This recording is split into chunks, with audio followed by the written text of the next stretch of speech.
कादी साहब ने जैसे ही निकाह के कलमात मुकम्मल किए और वासे की तरफ देखकर उसकी मर्जी पूछी तो पूरे हाल में एक गहरा सुनाटा छा गया था। वास्या अभी खामोशी तोड़कर अपनी रजामंदी जाहिर करने ही वाला था कि अचानक हाल के पीछे से एक बुलंद और गुसीला आवाज गूंजी जिसने सबके होश उड़ा दिए। वास्या की मां तेजी से चलती हुई स्टेज की तरफ आए और काजी साहब के सामने खड़े होकर बुलंद आवाज में ऐलान किया कि यह शादी अब किसी सूरत नहीं हो सकती। वो गुस्से से उस कदर तप रही थी कि उनका चेहरा सरख हो चुका था और उनकी आंखों में शदीद नफरत साफ दिखाई दे रही थी। उन्होंने एक लम्हा जाया किए बगैर वास्या का बाजो सख्ती से पकड़ा और उसे स्टेज से नीचे उतारने की कोशिश करते हुए सबके सामने रसवा करना शुरू कर दिया। वास्याओं की मां ने आलिया की तरफ इशारा किया जो दुल्हन के लिबास में सजी हुई थी और कहा कि मैं ऐसी बुदकिरदार लड़की को अपने घर की बहू कभी नहीं बनाऊंगी। उन्होंने चलाकर कहा कि वासा, तुमने और इस लड़की ने मिलकर मेरी आंखों में धूल झोंकी है और मुझे एक झूठे रिश्ते के जाल में फंसाया है। मुझे अब सब कुछ मालूम हो चुका है कि तुम दोनों पहले से ही एक दूसरे के साथ राबिते में थे और यह सब अरेंज मैरिज का सिर्फ एक ढोंग था। तुम दोनों छप छप कर एक दूसरे से मिलते रहे और मुझसे ये बात छुपाई कि तुम पहले ही एक दूसरे को पसंद करते हो। वासे ने घबराकर अपनी मां का हाथ थामने की कोशिश की और कहा कि उम्मी, खुदा के लिए खामोश हो जाएं, आपको किसी ने गलत मालूमात दी हैं। वास्या ने सफाई पेश की कि मेरा और आलिया का ऐसा कोई ताल्लुक नहीं रहा जैसा आप समझ रही हैं, लेकिन उसकी मां अब किसी की सुनने को तैयार नहीं थी। उन्होंने वास्या का हाथ झटक दिया और कहा कि अब मुझसे झूठ मत बोलो।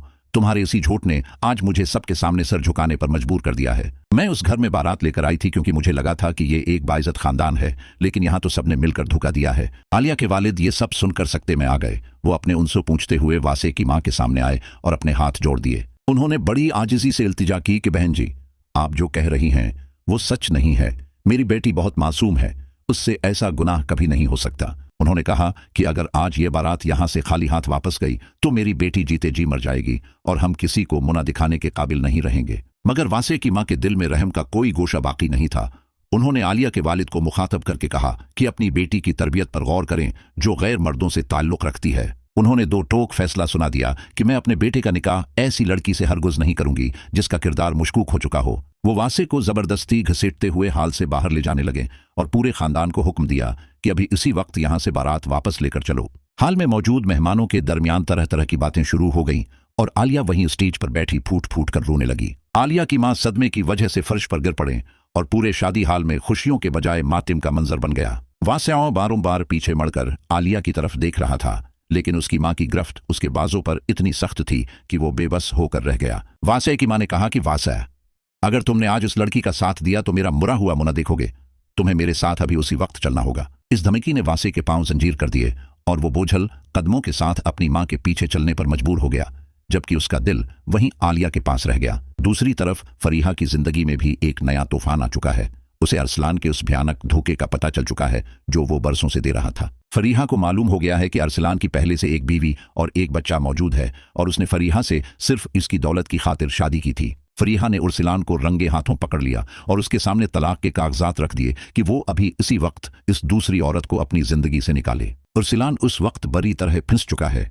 वो न तो अपनी पहली फैमिली को छोड़ना चाहता है और न ही फरीहा की आसाइशों से दूर होना चाहता है। फरीहा ने गुस्से से कहा कि अरसलान, तुम्हारी हिम्मत कैसे हुई मुझे इतने बड़े धोखे में रखने की? अब तुम्हें अपनी गलती की कीमत चुकानी होगी। इधर आलिया के घर में कहराम मचा हुआ है। इसकी बड़ी बहन अपने शौहर पर चला रही है कि उसने क्यों सबके सामने ये राज अगला और घर बर्बाद कर दिया। आलिया के बहनोई ने बड़ी ढटाई से जवाब दिया कि सच एक दिन सामने आना ही था, मैंने तो सिर्फ इन लोगों का असल चेहरा दिखाया है। आलिया अब अपने कमरे में कैद है और उसे हर तरफ से ताने और नफरत का सामना करना पड़ रहा है। उसके वालिद सदमे की वजह से अस्पताल पहुंच चुके हैं। वासिया अपने घर में अपनी मां से बहस कर रहा है कि उन्होंने एक झूठी बात पर यकीन करके 2 जिंदगियां बर्बाद कर दी, लेकिन उसकी मां अपनी जिद पर कायम है। उनका कहना है कि वो वासे के लिए अब कोई ऐसी लड़की ढूंढेंगी जो उनके खानदान के मियार पर पूरी उतरे और जिसका कोई माजी ना हो। आलिया अब खुदकशी के बारे में सोच रही है क्योंकि उसे लग रहा है कि इस माशरे में अब उसके लिए कोई जगह बाकी नहीं रही। वासिया अब छिपकर आलिया से राब्ता करने की कोशिश कर रहा है ताकि वो उसे यकीन दिला सके कि वो अब भी उसके साथ है,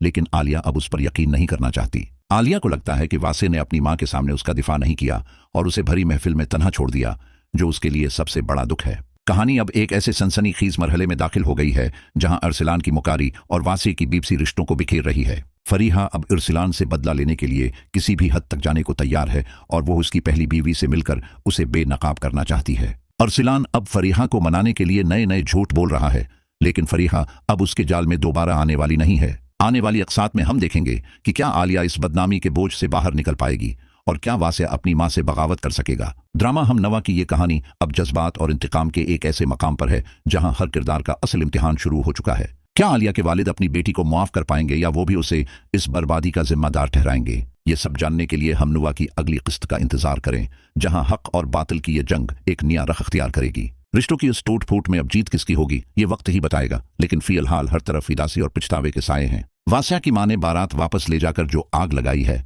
उसकी तपश अब पूरे खानदान को अपनी लपेट में ले रही है।